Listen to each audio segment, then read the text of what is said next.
আমি আল্লাহ তাদেরকে একটা উত্তম পরিচ্ছন্ন জীবন, একটা পবিত্র জীবন আমি আল্লাহ তাআলা তাদেরকে দান করব। শুধু একটা উত্তম পরিচ্ছন্ন পবিত্র জীবন আমি আল্লাহ তাআলা দান করব না, আমি আল্লাহ তাআলা এর বিনিময় তাদেরকে উত্তম পুরস্কার, উত্তম প্রতিদান আমি আল্লাহ দেব। সুবহানাল্লাহ। আসসালামু আলাইকুম ওয়া রাহমাতুল্লাহি ওয়া বারাকাতুহু। سبحانك لا علم لنا إلا ما علمتنا إنك أنت العليم الحكيم. رب اشرح لي صدري ويسر لي أمري واحلل عقدة من لساني يفقهوا قولي. ربي زدني علما ربي يسر ولا تعسر. الحمد لله رب العالمين والصلاة والسلام على رسوله الأمين وعلى آله وأصحابه أجمعين. أعوذ بالله من الشيطان الرجيم. بسم الله الرحمن الرحيم. من عمل صالحا من ذكر أو أنثى وهو مؤمن فلنحيينه حياة طيبة ولنجزينهم أجرهم بأحسن ما كانوا يعملون. وقال الله تعالى في آيات أخرى: ولا تتمنوا ما فضل الله به بعضكم على بعض للرجال نصيب مما اكتسبوا وللنساء نصيب مما اكتسبن واسألوا الله من فضله إن الله كان بكل شيء عليما. آمنت بالله. وقال الله تعالى في شان حبيبه آمرا ومخبرا: إن الله وملائكته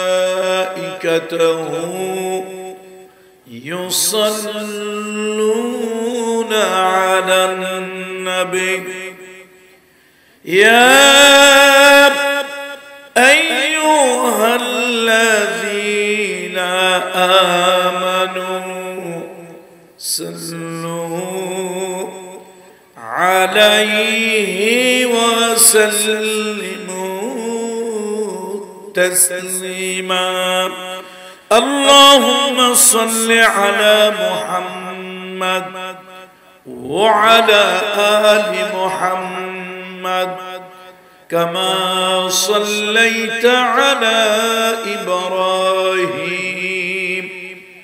وعلى آل إبراهيم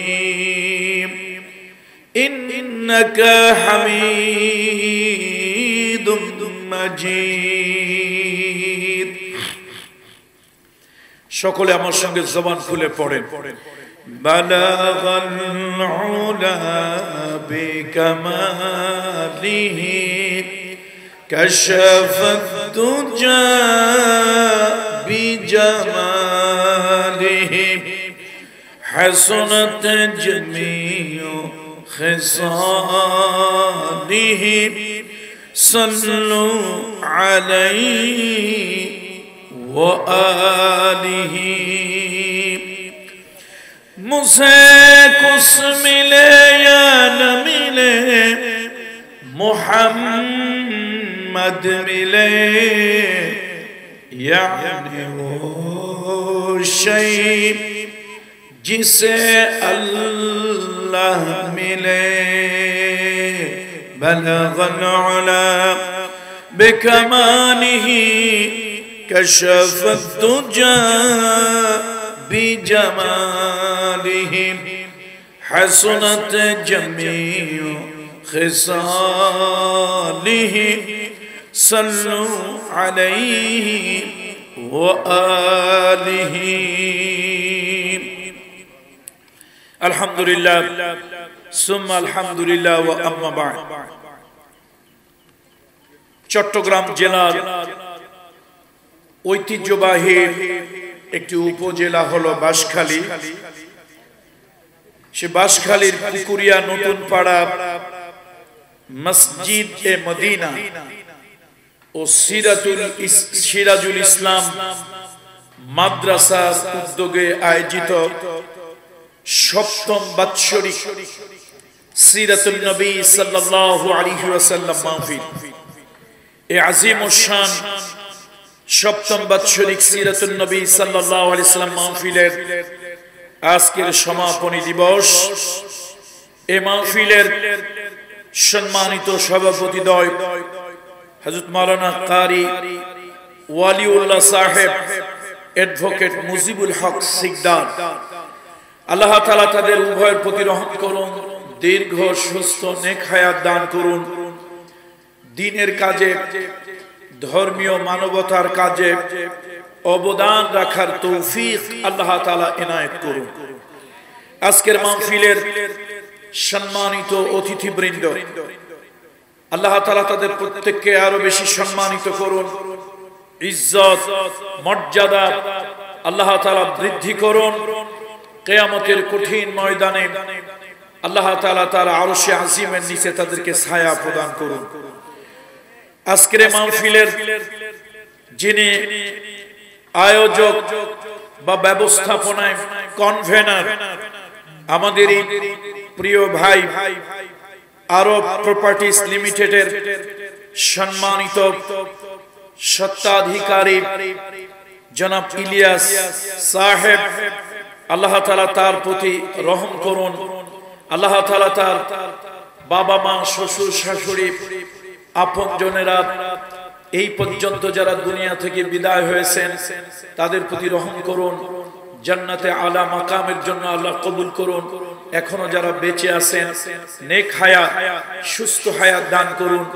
যেদিন তাদের মৃত্যু আসবে ঈমানের সাথে আসানের সাথে আল্লাহ তাআলা খাতিমা বিল খাইর নসিব করুন। আসলে আজকে আমার মাহফিল এখানে আসার কথা নয়। মোহাব্বত এমন একটা জিনিস, আন্তরিকতা এমন একটা জিনিস, দিনের ভালোবাসা এমন একটা জিনিস, এটা বিনে সুতার একটা বন্ধন। সুতা দিয়ে বাঁধ দিলে টান দিলে দেখা যায়, সুতা দিয়ে যদি দড়ি দিয়ে কিছু বাঁধেন ওটাকে টান দিলে দেখা যায়। কিন্তু কেউ যদি কাউকে মোহাব্বতের সুতা দিয়ে বাঁধে, কেউ যদি কাউকে ভালোবাসার রশি দিয়ে বাঁধে, ওটা টান দিলে হৃদয় অনুভব হয় কিন্তু বাহির থেকে দেখা যায়। আমার ভাই আল্লাহ তাআলা তার প্রতি রহম করুন, আরো বেশি সম্মানিত করুন দুনিয়া আখিরাতে। উনি আমাকে ভালোবাসা দিয়েছেন, আমার ঢাকায় গিয়েছেন, আমার একদম হাতে সময় কম, আমি আরেকটা প্রোগ্রাম উত্তরবঙ্গে না কোথায় যেন যাব। এই আল্লাহর বান্দা আমার বাসায় গিয়ে হাজির। বাংলাদেশের বক্তার কোনো বাদ দেন নাই, উনি সবাইকে এনেছেন। সকল মানহাজ, সকল মাসলাক, সকল মাযহাব, সব ধরনের উলামায়ে কিরামদেরকে তিনি এক জায়গায় করেছেন। আমার ভাষা আমি বলবো আকাশের সব নক্ষত্রগুলো উনি এক জায়গায় সমবেত করেছেন। আলহামদুলিল্লাহ। আমার বাসায় গিয়েছেন, আসলে আজকে আমার প্রোগ্রাম আছে, সময় দেওয়ার মতো না, কিন্তু উনি এরকম আন্তরিকতা, হৃদয়ের এত ভালোবাসা, একটা মুখের কথা আর একটা হলো দিলের কথা, দিলের আবেগ বোঝা যায়, অনুভব করা যায়। উনি সেই দিলের আবেগটা নিয়ে আমাকে এরকম আবেদন করলেন। আর আপনারা জানেন আমরা হলাম পিসাব মানুষ, থাকি খানকায়, একটু মোহাব্বত ভালোবাসা কেউ দিলে আর এটাকে ভুলতে পারি না। তাও আমার আজকে আসলে কঠিন একটা দিন। বাংলা একটা কথা আছে, ঢেকি স্বর্গে গেলেও বাড়াই ভাবে, বাড়া বাঁধা বোঝেন তো? আচ্ছা, এখন আমরা তো কাজ হলো কথা বলা, কথা বলাই হচ্ছে আমাদের একটা কাজ। কথা বলা তো একটা আর্ট, কথা বলাটা হচ্ছে একটা শিল্প।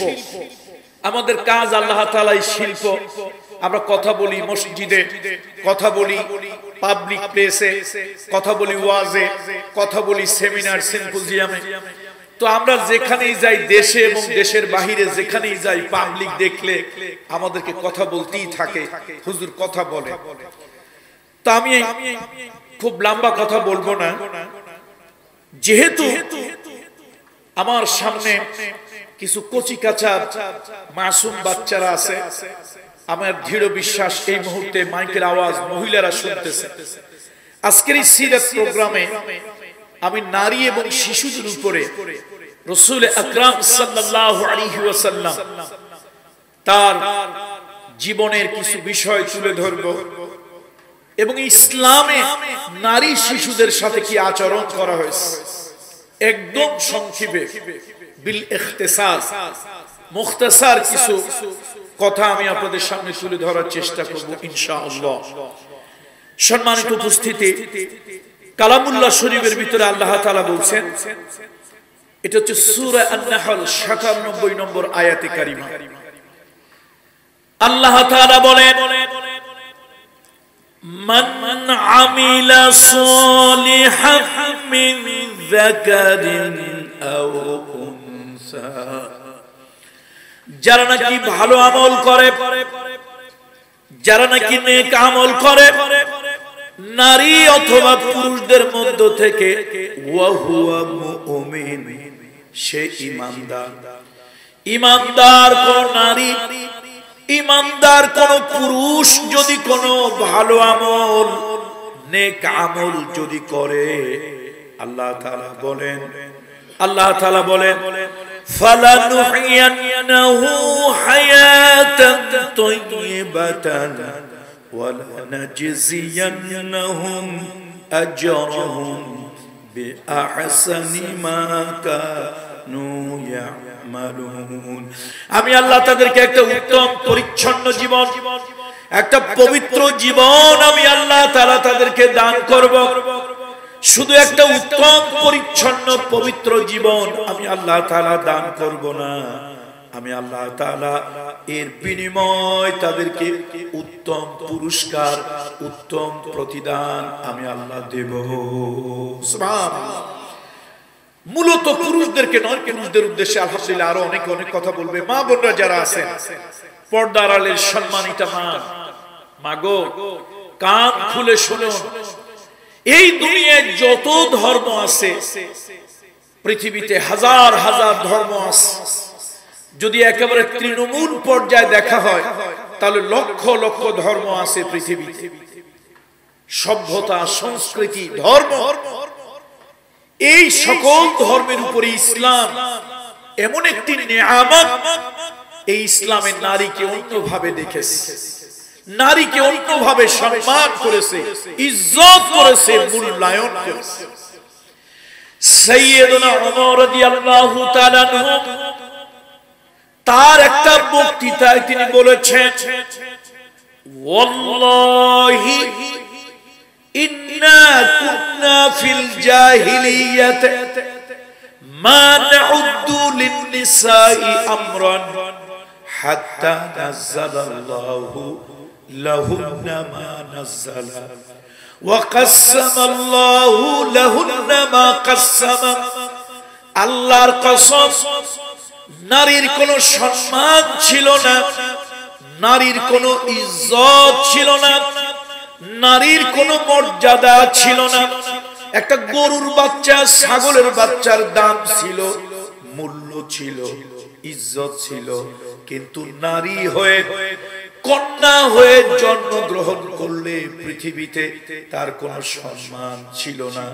মুহাম্মাদুর রাসূলুল্লাহ সাল্লাল্লাহু আলাইহি ওয়াসাল্লাম তিনি যখন দ্বীন ইসলাম নিয়ে আসলেন, আল্লাহ নবী যখন দ্বীন ইসলাম নিয়ে আসলেন, উতর কর গারে হেরা সে সুয়ে কওম আয়া এক নুসখায়ে কিমিয়া সাতলায়া।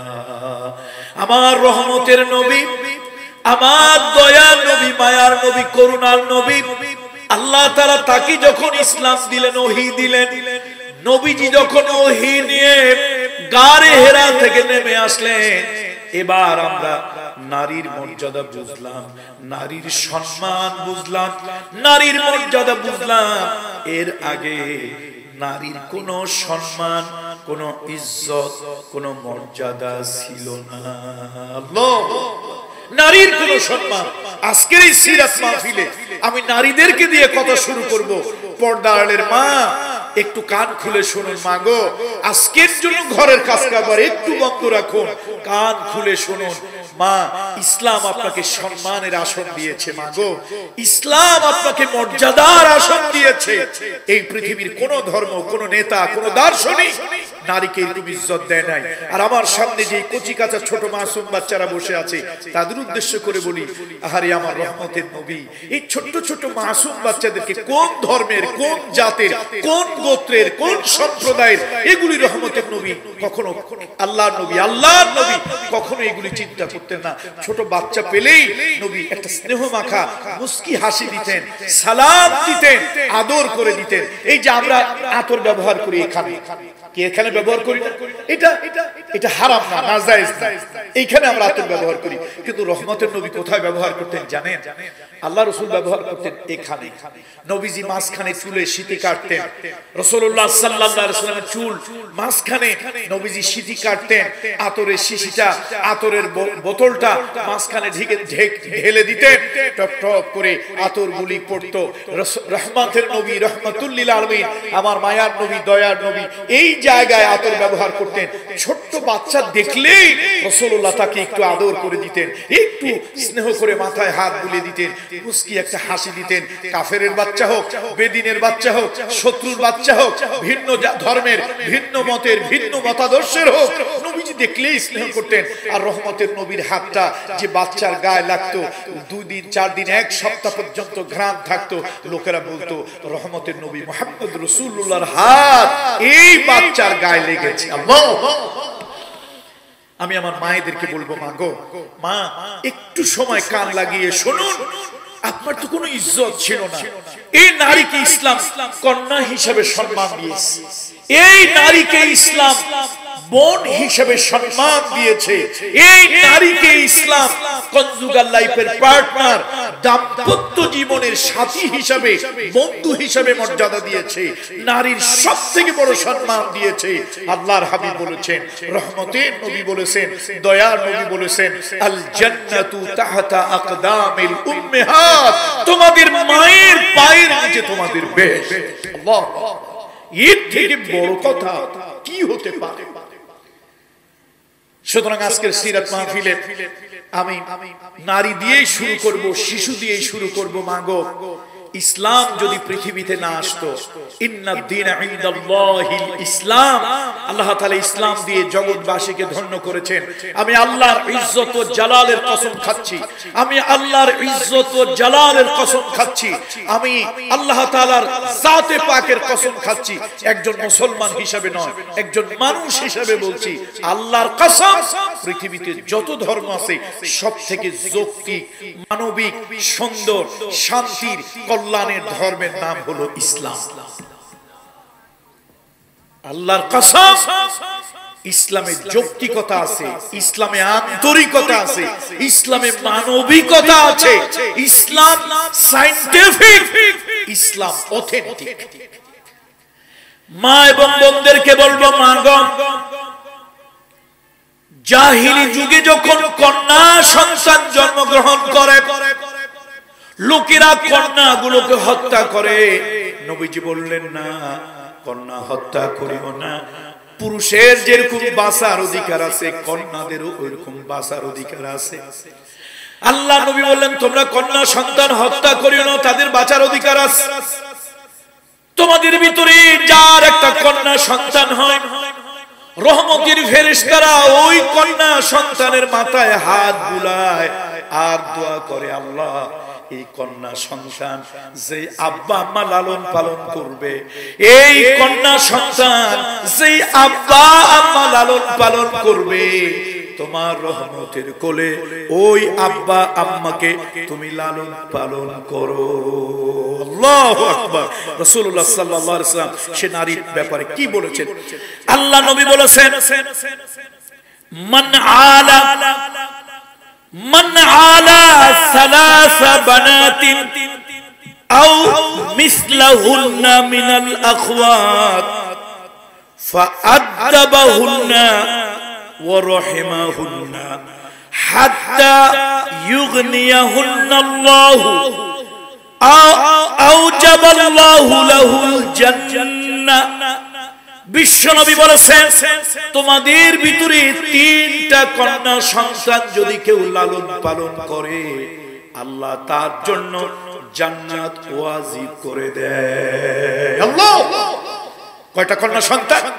আর একটা হাদিসের বর্ণনা এসেছে, নবীজি বললেন তার সাহাবীরা নবীজির সামনে, রহমতের নবী বলেন, ও কন্যার বাবা, ও কন্যার মা, তোমাদেরকে যদি আল্লাহ তাআলা তিনটা কন্যা সন্তান দেয়, রুবুবিয়াতের দায়িত্ব, তারবিব বোঝেন তো? রুবুবিয়াত বোঝেন? আল্লাহ লালন পালন করে।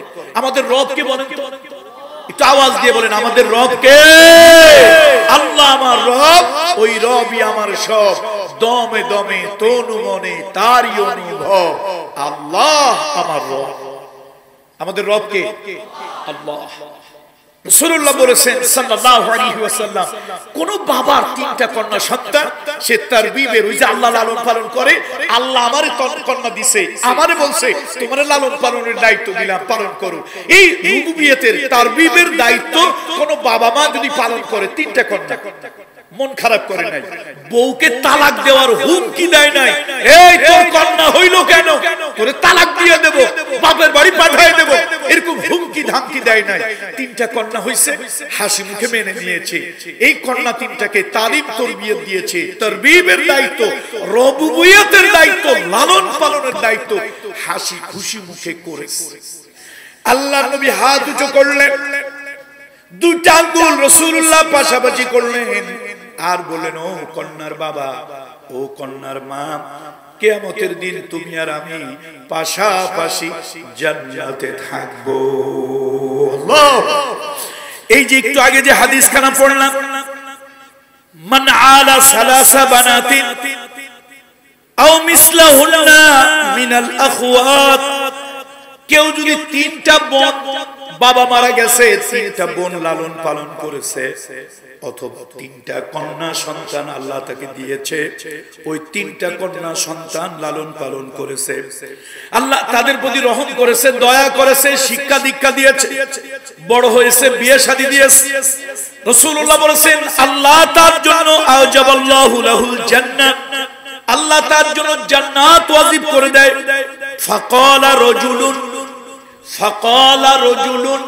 এক ব্যক্তি দাঁড়ায় বলল, ইয়া রাসূলুল্লাহ, তিনটা না করে কেউ দুইটা করছে, দুইটা মেয়ে অথবা দুইটা বোন লালন পালন করেছে, আল্লাহ নবী, রহমতের নবী, দয়ার নবী, মায়ার নবী বললেন, দুইটাও যদি কেউ করে তাকেও আল্লাহ জান্নাত দিয়ে দেবে।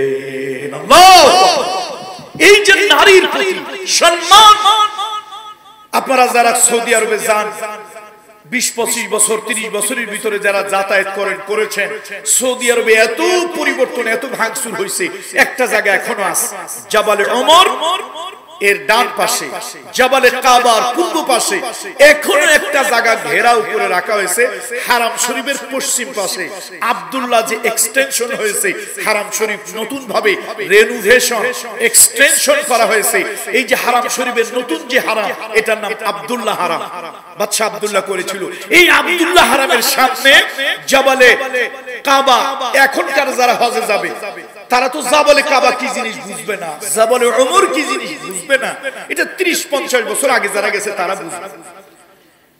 সেই জাবালে উমরের পাশে একটা জায়গা এখনো ঘেরাও দেওয়া আছে, এখনো টিল নাও। গত বছর পর্যন্ত আমি দেখে আসছি। এখন কি হয়েছে আমি জানি না, 6 মাস আগের কথাও আমি জানি, এখন পর্যন্ত আছে। সেখানে কত লোক নীরবে দাঁড়িয়ে চোখের পানি বিসর্জন দেয়। এটা জায়গা এশেস মাহাদাল মাকান, এই জায়গাটার নাম কি? লোকেরা কয় সেটা হলো এই জায়গা যেখানে জাহিলি যুগে জিন্দা কবর দেওয়া হতো। জাহিলি যুগে জিন্দা কবর দেওয়া হতো। সমাজের গরিব মানুষের মেয়ে হইলে কোনো অসুবিধা নাই, বড় লোকদের মেয়ে হইলে যদি বলা হয়তো তোমার একটা মেয়ে হয়েছে, দল্লা ওয়াজিহাহু, চেহারা কালো হয়ে যেত। অথচ মেয়েরা নিয়ামত। মাগো, ও মা, আমার ভাই ইলিয়াসের জন্য দোয়া করেন। গ্রামের মধ্যে এই অজপাড়া গায় বাংলাদেশের সব উলামা একরামদেরকে একত্রিত করেছেন। উনি তো এমপি নির্বাচন করবেন না, উনি তো রাজনীতির জন্য ভোটের জন্য করে নাই। এই যে উলামা একরামদেরকে এনে লক্ষ লক্ষ টাকা খরচ করার উদ্দেশ্য কি? একটাই উদ্দেশ্য, মানুষের দিলগুলো মরে গেছে, কোরআন আর হাদিসের নূর দিয়া এই মুর্দা দিল জিন্দা করা। সমাজটা অন্ধকারে ভরে গিয়েছে, এই সমাজ জাহিলিয়াতের অন্ধকারে ভরে গিয়েছে। কোরআনের নূর দিয়া, হাদিসের নূর দিয়া, ইসলামের নূর দিয়া এই জাহালাত দূর করে দেওয়া কথা ঠিক কিনা? এটা ছাড়া কি অন্য কোনো উদ্দেশ্য আছে? এটা ছাড়া অন্য কোনো উদ্দেশ্য নাই। মাগো, আমার মায়েদেরকে, আমার বোনদেরকে বলছি, মা একটু কান লাগাও। নারীর কোন ইজ্জত, নারীর কোন সম্মান, নারীর কোন মর্যাদা ছিল না। এই ইসলাম কি মর্যাদাই না নারীকে দিয়েছে। মুহাম্মাদুর রাসূলুল্লাহ, মুহাম্মাদুর রাসূলুল্লাহ সাল্লাল্লাহু আলাইহি ওয়াসাল্লাম, যিনি আমার দয়ার নবী, যিনি আমার মায়ার নবী, যিনি আল্লাহর পক্ষ থেকে রহমতের নবী, সেই নবী একমাত্র নারী জাতির সম্মান দিয়েছে। আমার দেশের রাজনৈতিক দলগুলি একটা কাজ করছে, মিছিলের আগে মহিলাদেরকে না দিলে তাদের মিছিলে জোশ ওঠে না, গায়ের মধ্যে জোশ মারে না। এই একটা কাজ করছে, নারীরে মিছিলের আগে দেওয়া। এছাড়া আমার দেশের নারী প্রধানমন্ত্রী, নারী বিরোধী দলের নেত্রী, নারী স্পিকার, নারী সংরক্ষিত আসনে, নারী সংসদীয় আসনে, এত জায়গায় নারীকে ক্ষমতায়ন করেও, নারীকে বড় বড় চেয়ারে বসাইও নারীর অধিকার পাই নাই, ইজ্জত পাই নাই, মর্যাদা পাই নাই, সম্মান পাই নাই। নারীকে যদি সম্মান দিতে হয় আমার রহমতের নবীর কাছে ফিরে যেতে হবে, তাহলেই নারী সম্মান পাবে, ইজ্জত পাবে। আল্লাহ তাআলা এই জনপদে, আমি তো আজকে সত্যি ভাইকে বলছি, ভাই আমি কিন্তু আপনার এখানে আজকে ওয়াজ করতে আসি নাই। আপনি যেভাবে আমারে ভালোবাসার দড়ি দিয়ে বাঁধছেন, এই ভালোবাসার দড়িতে আমার আজকে যা প্রোগ্রাম, আপনারা শুনলে অস্থির হয়ে যাবেন। ভাই টাকা পয়সার জন্য না, আমি 5টা প্রতিষ্ঠান চালাই, কওমি মাদ্রাসা, আলিয়া মাদ্রাসা, স্কুল অ্যান্ড কলেজ। আমার আব্বা ঢেকেরহাটের পীর সাহেব 1962 সালে একটা এতিমখানা করে গেছে, একটা তাহফিজুল কোরআন করেছে, প্রতিষ্ঠান চালাই। শুধু টাকা পয়সার লোভেই ওয়াজ করি না, আলহামদুলিল্লাহ সামাজিকতার কারণে আসি। আমার আজকে যতগুলি প্রোগ্রাম, আমার ভাই বারবার বলেছে আপনি অন্তত একটা বার হলো চেহারাটা দেখায় যাবেন, আমার এলাকার লোকজন দেখুক আপনাকে আমি দাওয়াত দিয়েছি। আমি আপনার মনের থেকে দাওয়াত দিচ্ছি এই ভালোবাসায়। সত্যি আমি ওয়াজ করতে আসি না।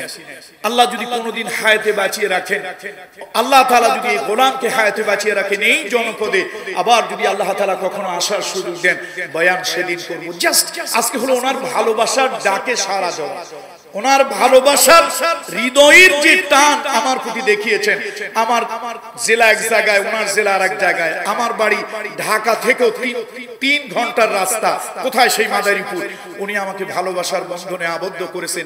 নিশ্চয়ই এই ভালোবাসাটা দ্বীনের জন্য, টাকা পয়সার জন্য না, ধর্মের জন্য, দুনিয়ার জন্য না, আল্লাহর জন্য।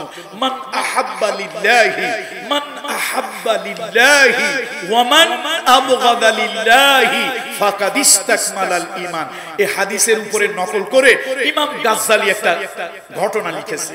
এই হাদিসের উপরে নকল করে ইমাম গাজ্জালি রাহমাতুল্লাহ আলাইহি তার কিতাবে একটা নকল করে একটা নকল লিখেছে যে কিয়ামতের ময়দানে, কিয়ামতের ময়দানে কিছু লোক মতির মেম্বারের উপরে বসে থাকবে। কোথায় ভাই? মতি বোঝেন তো, হীরা, মণিমুক্তা, পান্না, ডায়মন্ড, গোল্ড, এরকম একটা মতি, একটা ধাতব পদার্থ, খুব দামি, এক্সপেন্সিভ। সেই মতির মেম্বারের উপরে বসে থাকবে কিয়ামতের ময়দানে কিছু মানুষ। এখন ওই মানুষগুলোর মধ্যে কোনো ভয় পারে না, কামাই রুজি করতে পারে না। পায়খানা প্রস্রাব সব আমার পরিষ্কার করতে হয়, খাবার দাবার আয়োজন, আমার দুটো বাচ্চা আছে, এই বাচ্চাদেরও সব ব্যবস্থা আমাকেই করতে হয়। সংসার চালাই আমি সারাদিন, এই পণ্য তৈরি করি, তারপরে বাজারে নিয়ে বিক্রি করি। দেখেন রহমতের নবী কাকে বলে? আল্লাহর হাবিব, মানবতার বন্ধু, রহমাতুল লিল আলামিন বলেন, হে মহিলা, তুমি বাজারে যাবে, বাজারে যাবে, পণ্য বিক্রি করবে, তুমি বিক্রয় লব্ধ পয়সা দিয়ে এই সংসার পরিচালনা করবে। কিয়ামতের দিন আল্লাহ তোমাকে দ্বিগুণ প্রতিদান দেবে। তোমাকে কয় গুণ প্রতিদান দেবে? দ্বিগুণ প্রতিদান দেবে। দেখছেন, একটু আগে রাসূলুল্লাহ বলেছেন না, যাবে না, নিষেধ। তাহলে বোঝা গেল নেসেসিটি নোজ নো ল, আর জরুরাতু তাবিহুল মাহজুরাত। ওই মহিলার বেঁচে থাকার জন্য দ্বিতীয় বিকল্প কোনো রাস্তা ছিল না। এই জন্য রহমতের নবী তাকে পারমিশন দিয়েছেন।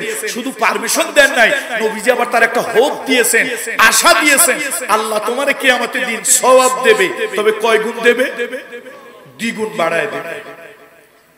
আল্লাহু আকবার। এই জন্য মায়েদেরকে বলি, মা গো, ও মা, 5 ওয়াক্ত নামাজ ঠিকমতো পড়বেন, রমাদানুল মুবারকের রোজা রাখবেন, আর হলো ইজ্জত আবরু চরিত্র সতীত্ব হেফাজত করবেন। ইজ্জত আবরু চরিত্র সতীত্ব হেফাজত করবেন। আর 4 নম্বরে বিবাহিতা নারী স্বামীর অনুগত হবেন।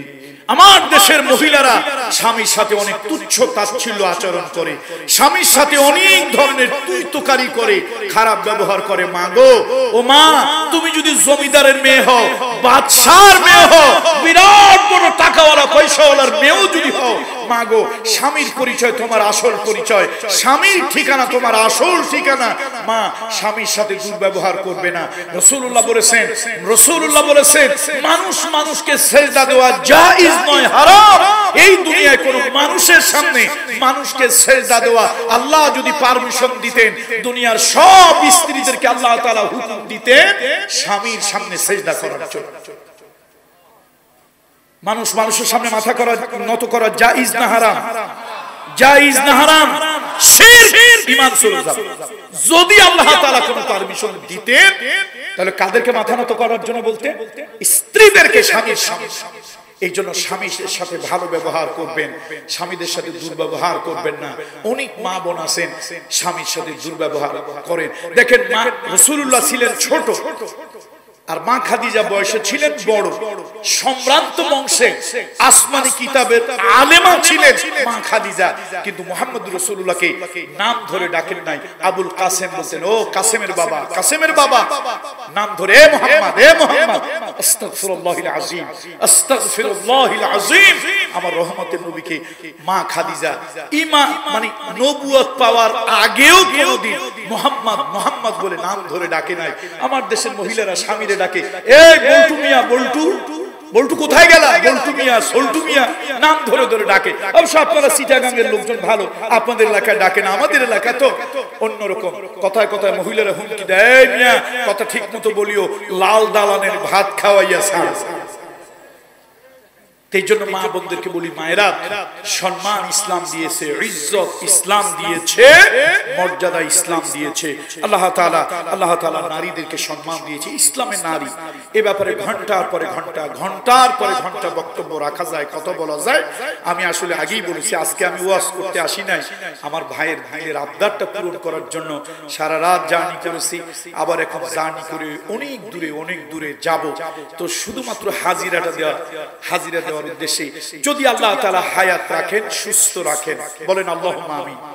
আপনাদেরকেও যদি আল্লাহ তাআলা, আর পারা যাবে অসুবিধা হয়ে যাবে ভাইজান। এরপরে কি কথা বলবে? চলে আসুক, আমি আর 5 মিনিট বাড়াচ্ছি। তো যে কথা বলতেছিলাম, নারী, এই নারীর ব্যাপারে দেখেন নারীর ব্যাপারে কিন্তু ইসলাম একটু পার্সিয়ালিটি করছে। পার্সিয়ালিটি বোঝেন তো? নারীর ব্যাপারে ইসলাম পার্সিয়ালিটি করছে। আমরা পুরুষ জাত, কামাই করি আমরা, মারামারি গুটাগুটি কিলাকিলি করি আমরা। আমাদের ব্যাপারে কোরআন শরীফে সূরা, আমাদের ব্যাপারে কোরআন শরীফে কি নাই? সূরা নাই। অথচ আমরা যাদেরকে কামাই করে খাওয়াই, যারা ঘরে বসে, দেখেন না এক মহিলা তো নিজের দেশে জায়গা নাই, আরেক দেশে গিয়ে ভাষণ দেয়। নিজের দেশে কি নাই? জায়গা নাই, শেষে স্বামীর দেশে গিয়ে ভাষণ দেয়। এমনি পাবলিকের মেজাজ গরম, আরো মেজাজ বেশি গরম করে দেয়। বন্ধুরা আমার, বন্ধুরা আমার, নারীর ব্যাপারে দেখেন ইসলাম কতটুকু করেছে। কোরআন শরীফে 114 সূরা, কিন্তু পুরুষ জাতির ব্যাপারে কি নাই? নামে কি নাই?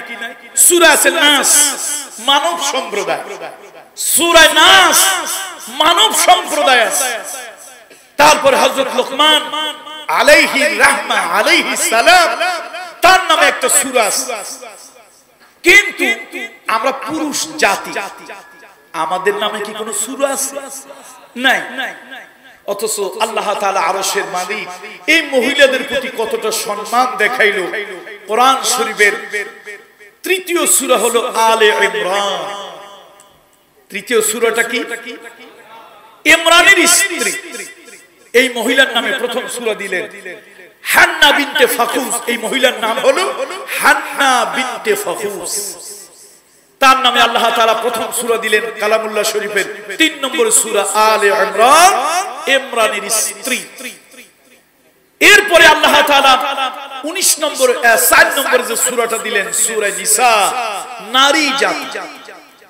এরপরে আল্লাহ তাআলা আবার সূরা দিলেন সূরা মারইয়াম, ইন্নী সামাইতুহা মারইয়াম। মারইয়াম নামে এক সূরা দিলেন আল্লাহ তাআলা। এরপরে নারীর অধিকার পাতায় পাতায়, পৃষ্ঠায় পৃষ্ঠায় আল্লাহ তাআলা নারীর কথা বললেন। এই যে আমি আপনাদের সামনে আজকে তেলাওয়াত করলাম সূরাতুন নাহল 97 নম্বর আয়াত আমি তেলাওয়াত করেছি। নারী এবং পুরুষ, নারী এবং পুরুষ এদের ভিতর থেকে কেউ যদি নারী এবং পুরুষের ভিতর থেকে নেক আমল করে, ভালো আমল করে, আল্লাহ তাআলা তাদের সে আমলকে বরবাদ করে দেন না, তাদের আমলকে আল্লাহ তাআলা নষ্ট করে দেন না। নারী যদি ভালো আমল করে, ভালো সওয়াব আল্লাহ তাআলা তাকে দেবেন। পুরুষ যদি ভালো আমল করে, সওয়াব আল্লাহ তাআলা দেবেন। কিন্তু অন্য ধর্মে নারীর এরকম কোনো সম্মান, ইজ্জত, সওয়াব দেওয়া হয় না। আম্মা জান আয়েশার একটা কথা বলি আপনাদেরকে। আম্মা জান আয়েশা সিদ্দিকা রাদিয়াল্লাহু তাআলা আনহা আমাদের মায়ের একটা কথা শোনাই।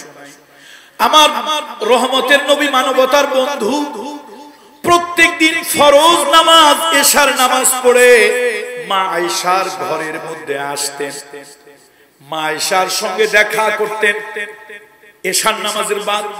এই জন্য আম্মা জান আয়েশা বলেছেন, ও দুনিয়ার মানুষ, তোমাদের সূর্য উদয় হয় ফজরের নামাজ পড়ে, আর আয়েশার সূর্য ওঠে এশার নামাজের বাদে। আল্লাহু আকবার। কে বলতেছে? আম্মা জান আয়েশা বলে, দুনিয়ার মানুষ, তোমাদের সূর্য ওঠে ফজরের নামাজের পরে। দুনিয়ার মানুষের কথা কয়, আর আমি আয়েশার সূর্য ওঠে এশার নামাজের বাদে। কারণটা কি? এশার নামাজের বাদে মা আয়েশার সূর্য ওঠে কেন? আল্লাহ নবীর একটা আদত, স্বভাব ছিল, নবীজি যুদ্ধের বিগ্রহের জন্য যদি মদিনার বাইরে যেতেন সেটা ভিন্ন কথা, না হলে নবীজি প্রত্যেক দিন যেই বিবির ঘরেই থাকার জায়গা হোক, যেখানেই থাকার জায়গা হোক, এশার নামাজের পর একবার হইল মা আয়েশার হুজরার মধ্যে ঢুকে সালাম দিয়ে জিজ্ঞেস করবে, আয়েশা কেফ হালেক, কেমন আছো তুমি? এই জন্য মা আয়েশা বলেন, দুনিয়ার মানুষ, তোমাদের সূর্য ওঠে কখন? কথা কয় না, তোমাদের সূর্য কখন ওঠে? ফজরের পরে ওঠে। আর আমার আবার একটা সূর্য আছে আলাদা, এই আমার সূর্যটা ওঠে প্রত্যেকদিন এশার নামাজের পরে। একদিন আম্মা জান আয়েশা বলতেছে, আমি নবীজি আজকে আমার ঘরে থাকার কথা, তো কম্বলটা ডবল করছি, ডবল একটু নরম বানাইছি, কম্বলটা ডবল করছি, নবীজির জন্য একটা আলাদা বিছনা করছি, আমার জন্য একটা আলাদা বিছনা করছি।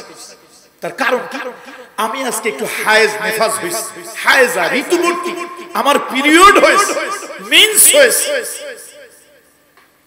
তো আমি শুনেছি অন্যান্য ধর্মে নারীদের হায়েজা হইলে আলাদা ঘরে আটকায় রাখে, কোন কোন ধর্মের মানুষ এত খারাপ ঘরের বাহির করে দেয়, আবার কেউ নানান কিছু নারীদের সঙ্গে আচরণ করে।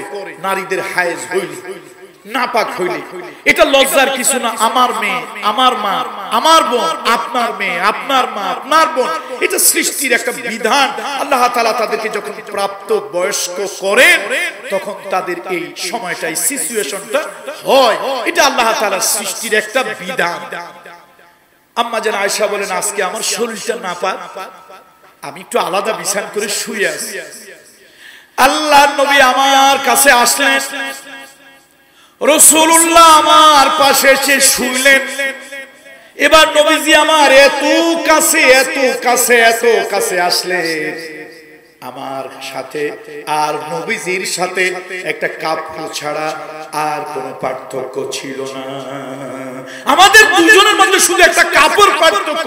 নবীজি আমার এত কাছে এত কাছে এত কাছে আসছে নবীজি, কিন্তু আমার তো লজ্জা লাগতেছে, আমার তো হেজিটেশন ফিল করতেছি, আমার কেমন যেন দ্বিধা লাগতেছে, দম বন্ধ হয়ে আসতেছে, আমি তো নাপাক। নবীজি বুঝতে পেরেছে। আল্লাহু আকবার বলেন, আল্লাহু আকবার। রহমতের নবী, মানবতার নবী কারে বলে? খালি ইমামতি করে নাই, দেশ দুনিয়ার খবরও রাখছে। তুমি সাতার কিসের হুজুর, কিসের দরবেশ, দুনিয়ার তোমার কোনো খবর না। রহমতের নবী বুঝেছে। আল্লাহ নবী বলেন, আয়েশা আমি বুঝেছি তুমি হায়েজা, ঋতুবর্তী। আয়েশা সংকোচের কারণ নাই। নবীজি তাকে পাশে রেখেই আল্লাহ নবী শুইলেন। মা আয়েশা বলেন, আমি তো দ্বিধার মধ্যেই দ্বিধা করতে করতে নবীজির গায়ের সাথে আমার গাও লেগে আছে। না জানি নবীজি নাপাক হয়ে যায়, না জানি নবীজির অমঙ্গল হয়, না জানি রহমাতুল লিল আলামিনের অমর্যাদা হয়। আমি তো এরকম দ্বিধা দ্বন্দ্ব নিয়ে কোন ফাঁকে ঘুমায় গেছি। গভীর রাতে হঠাৎ আমার ঘুম ভাঙছে। ঘুম ভাঙার পরে আমি দেখলাম আমার হাতটা গিয়ে নবীজির বিছানায় পড়ছে। নবীজির বালিশ খালি, বিছানা খালি, নবীজি বিছানে নাই। আম্মা জান আয়েশা বলেন, আমার মনটা খারাপ হয়ে গেল, আমার চোখের কোণায় পানি চলে আসলো। আমি মনে মনে ভাবলাম আমি নাপাক, আমি হায়েজা, আমি ঋতুবর্তী। এই জন্য রাসূলুল্লাহ আমাকে হয়তো পছন্দ করেন নাই। আল্লাহর নবী অন্য কোন স্ত্রীর ঘরে চলে গেছে। নবীজি অন্য কোন স্ত্রীর ঘরে চলে গেছে। আমার মনটা খারাপ লাগলো। আরে আমি যদি ঋতুবতী না হতাম, হায়েজা না হতাম, নবীজি তো আমারে ফেলে অন্য স্ত্রীর ঘরে চলে যেতেন না। আমি ঘুমাইছি, কোন ফাঁকে নবী উঠে চলে গেছে। আম্মা জান মনে মনে এটা ভাবলেন। একটু পরে আম্মা জানের সন্দেহ হইল, কিসের জন্য আওয়াজ পাওয়া যায়। আম্মা জান বলেন, আমি অন্ধকারের ভিতরে, রুমের ভিতরে হাত দিয়া দিয়া অন্ধকারে খুঁজতে লাগলাম। হঠাৎ আমার হাতখানা গিয়া আল্লাহ নবীর গায়ের মধ্যে পড়লো। হঠাৎ আমার হাতখানা আল্লাহ নবীর গায়ের মধ্যে আমার হাতখানা লাগলো। আমি অন্ধকারে লক্ষ্য করলাম রহমতের নবী যায় নামাজ বিছায়া সিজদায় পড়ে গুনগুন করে উম্মতের জন্য কাঁদছে। আল্লাহু আকবার। আল্লাহর নবী সিজদায় পড়ে কাঁদছে। রাসূলুল্লাহর কান্নায় চোখের পানিতে দাড়ি মোবারক ভিজে গেছে। নবীজি সকাল বেলায় বুঝতে পারছে আয়েশা আমার ঘুমের মধ্যে তালাশ করছিল, পায় নাই। নবীজি উঠে একটা মুস্কি হাসি দিলেন মা আয়েশার দিকে। আয়েশা, তুমি মনে করছো তুমি হায়েজা, ঋতুবর্তী, আমি তোমাকে ঘৃণা করে অন্য কোন স্ত্রী ঘরে চলে গিয়েছি? আয়েশা, না, তোমাকে ফেলে আমি অন্য স্ত্রীর ঘরে যাই নাই। আমি আমার মালিকের কদমের সামনে একটু সিজদায় দাঁড়িয়েছিলাম। আল্লাহ। এই জন্য আসুন আমার মা এবং বোনদেরকে বলবো, ইসলাম আপনাদেরকে সম্মান, ইজ্জত, মর্যাদা দিয়েছে। আল্লাহ তাআলার কাছে দোয়া করি এই মাহফিলটা আল্লাহ তাআলা কবুল করুন, আমার ভাইয়ের এই আশাটা পূরণ করুন যে